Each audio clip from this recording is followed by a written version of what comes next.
issue. Guys, 19 cars left in this race. I can say hand on heart, 19 cars can win this race. Everybody has a chance. There have been some huge movers. Munoz up 13, Hildebrand up 12, Pagano up 10 for the start. Pagano restarts in second, right behind his teammate Will Power. Back to green at Texas Motor Speedway. With two Ganassis behind and a spin from behind, and that is Ed Carpenter. Ed Carpenter, what a save. Danny Sullivan style from 1985. I think he had contact with Vautier. I think Vautier came down. His tires are flat spotted. I think Vautier made a little chop on him, and I think they might have had contact. Let's check this out with his Indycar. See Vautier right here in front of him. I think Vautier chopped over on him right there and touched his front wing. I don't know if that was the case or if Ed dropped his left front off the apron on that edge. We might see it again in slow-mo. I don't think he didn't get any grass there. Didn't look like he got any grass. I think he just got chopped a little bit and then had to jump on the brakes and lost it. I don't know, that edge, a lot of drivers complaining about this edge. Let's watch this. Right there, look at the left front. No, you're right, Paul. I'm always right. Yeah. What a remarkable save, though. That's a good save. He goes around and gets in the right direction. He's going to have to come in and get some tires and maybe get a front wing. And one of the issues is Ed did not want to have to put a left front on the grass because of the lip there. And he just ran out of room. I know you're the one driving it, but it's our impression that when we run the high line, it opens us up to all sorts of attacks from all different angles.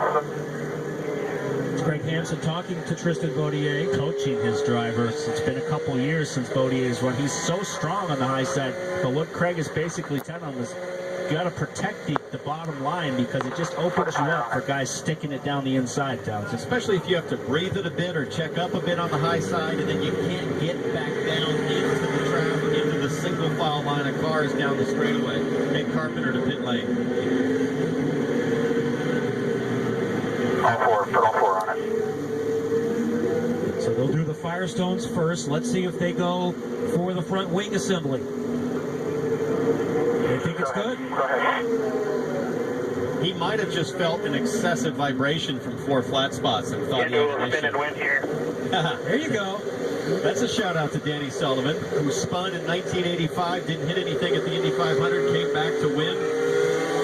And Ed Carpenter, who has such a great car, he's had some frustrating runs here the last couple of years, so he knows that he has a chance if he stays on the lead lap like he's done here, he can come back through the field. Well, he's going to need to catch the rest of that pack because they're all right up there in front of him. So they're going to go green pretty quick because there was nothing on the track. So look for the next lap to go back to green.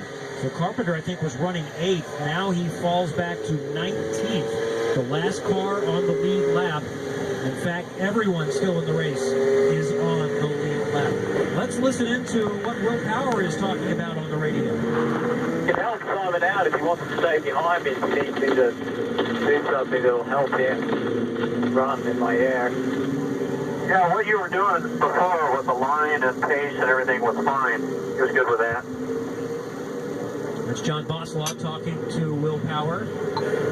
Joseph Newgarden coming in, taking the opportunity. Remember, he had a pit speed violation earlier and had to serve a penalty, and then also they had to pit off sequence in a vibration, right? I like that move, though. You're at the tail end of the lead lap. You've got a fast car. Why not top up and put yourself 5 laps, maybe 10 laps to the better on fuel and tires than the rest of the field? Smart move for the number 2. Newgarden at one point was 1 lap down. He pitted off sequence, but he has been able to work his way back up on the lead lap, and this caution was huge for him. He stayed out during that last pit sequence, got back on the lead lap, and was able to now go ahead and take his service. And let's take a look now at Joseph Newgarden, number 2, Team Penske, hung by Verizon in tonight's Chevy driver profile. I have seen in red portions, and I had my children sample Joseph, the Indycar driver. Excellent book, excellent work. Joseph is very active, mountain biking, movies, played high school baseball, great in the community as well. Joseph Newgarden still on the lead lap. Jan, what do you have? And he had a scary moment that we talked about. He pitted early and got off of sequence because of this tire. That was the look of his right front tire that came off. And remember, it was only a few laps later that we heard radio conversation from Elio Castro-Neves that he also had a vibration. All right, getting ready to go back to green again here. 48, Texas Motor Speedway. It's been fantastic so far. The high line is open up. Here we go again with Will Power leading Simon Pagino, Scott Dixon, and Tony Kanaan. Having looked at those blisters, Townsend, those were not little blisters. Those tires were tore up. As we look at the white car, Bodier on the outside. He's not listening to Dale Coyne or Craig Hampson. He said, guys, that's how I got to the front the last time. Let me run high. I'm wondering if this is a setup issue that we might see later in the race with the Penske cars like we saw at Phoenix a couple years ago. Look at this guy, Scott Dixon. It's time to go. Working Simon Pagino also up high. And I love how much further up the track everybody's able to run now that it's rubbered in. 2 Penskes, 2 Ganassis, and Dale Coyne Racing running in 5th with Tristan Bodier in his first Indycar race in a year and a half. Almost 2 years, really. Bodier's got those sparks flying off the bottom of the car, very similar to James Hinchcliffe last year.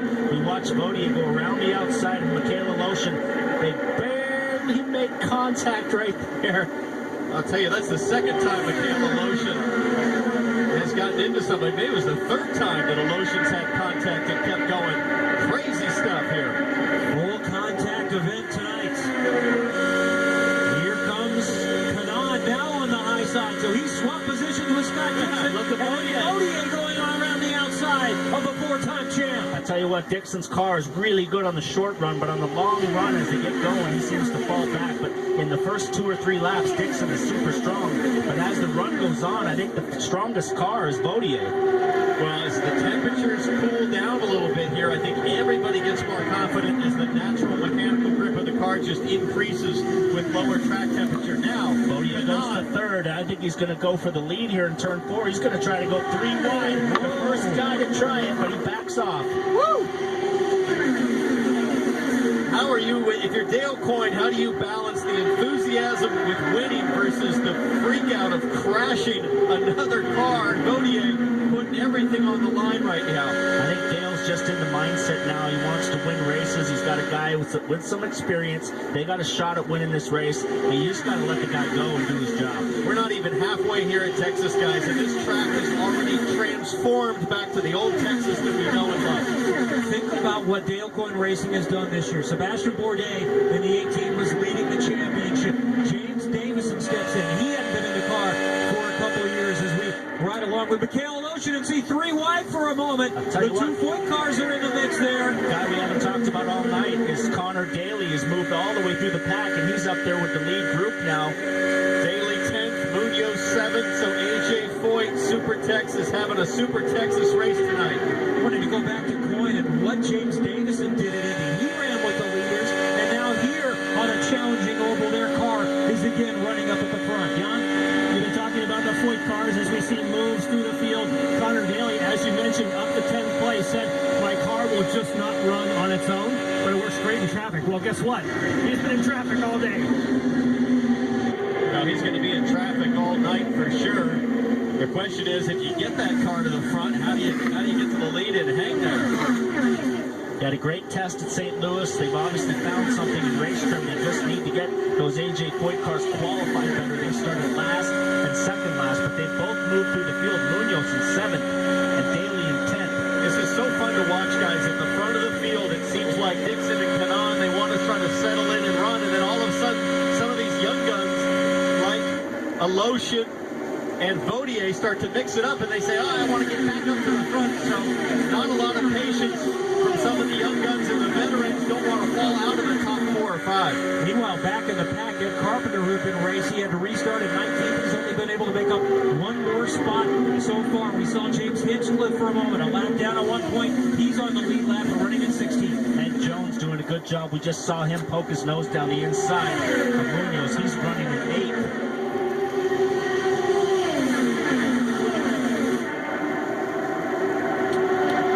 Seconds covers the whole field, and about a 1/10 of a second covers the first 3, Townsend. Ooh, look at Tony Kanaan trying to sneak it up the inside of Pagino. I think Pagino's content to just run second place to his wingman, Will Power, but Kanaan wants to mix it up. Kanaan wants to lead this race. I heard him say on the radio earlier, he goes, if I'm in second place, I'll just ride behind Power. So he's obviously working the fuel mileage as we see Dixon lifts off the gas as he gets a run on the outside of Pagenaud. It was interesting. Pagenaud was leaving the door open a little bit on the bottom side, maybe not a full lane. Now Kanaan trying to go to the inside on Pagenaud. Pagenaud is going to hang on to that position. Meanwhile, Vautier is still right there at fourth. Dixon, Aloshin, Munoz, Ed Jones, J.R. Hildebrand, and Connor Daly, the top 10 in Texas. Surprised that Tony Kanaan is pushing as hard as he is to try to make a move here, only at half distance. And I think it's Tristan Vautier that keeps tempting Kanaan into thinking, I've got to stay in front of Vautier. Katie? Kevin, you and I have been covering rookie Ed Jones for nearly 3 years now. We saw his very first start on an oval at the Indianapolis Motor Speedway back in 2015, and he looked like a deer in the headlights. He was terrified of his first start on the oval. Then I talked to him just after Indy and coming here into Texas. He said with that podium at Indy, he found something that makes him really relaxed and confident. Now these ovals are his favorite type of course, Kevin. He said yesterday that this was the most comfortable he had ever been on an oval track. He said it was almost boring in qualifying. We had so much downforce. He felt great in the practice. Well, there's no time to relax here, Townsend. It is a old school pack race like we used to see in the past. Well, what are we going to see in the second half of this race? Because the first half has been nothing short of electric. We are nearing the midpoint at Texas Motor Speedway. Penske's up front, Power, Pagenaud, then Ganassi.